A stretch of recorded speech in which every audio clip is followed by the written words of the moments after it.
মহাগ্রন্থ কোরআনের সূরা ফাতিরের ৪৪ নং আয়াতে বলা হয়েছে, ইহারা কি দেহের ভিতরে ভ্রমণ করিবে না, অর্থাৎ আত্মদর্শন করিবে না, অথবা দেখিয়া লইবে না ইহাদের পূর্ববর্তীদের পরিণাম কিরূপ হইয়াছিল, এবং উহারা ছিল ইহাদের হইতে ক্ষমতায় অধিক শক্তিশালী, এবং আল্লাহ এইরূপ নহেন যে কোনো বিষয় হইতে তাহাতে দুর্বলতা আসিতে পারে, না মনের মধ্যে না দেহের মধ্যে।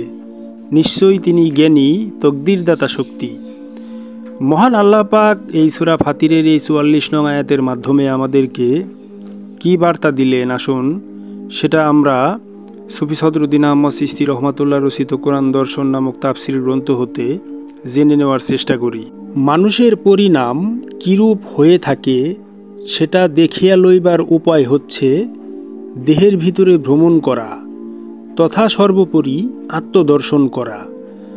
আত্মদর্শনের জ্ঞান ব্যতীত ইহা দেখিয়া লইবার অন্য কোনো উপায় আসলে নাই।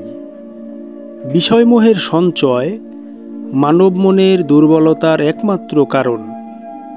সালাতের আত্মদর্শনের দ্বারাই কেবল ইহা স্পষ্টভাবে দৃশ্যমান হইয়া ওঠে।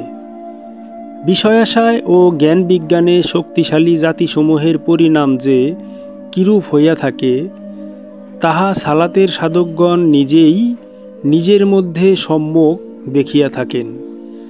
বাহ্যত ইহা দ্রষ্টব্য নহে, তথা ইহা বাহ্যিক চোখে দেখা সম্ভব নহে। বিষয়মোহের কোনো দুর্বলতা আল্লাহর দেহমনকে অর্থাৎ সত্তাকে স্পর্শ করিতে পারে না, তাই তিনি পরম শক্তিশালী, তকদিরদাতা শক্তি।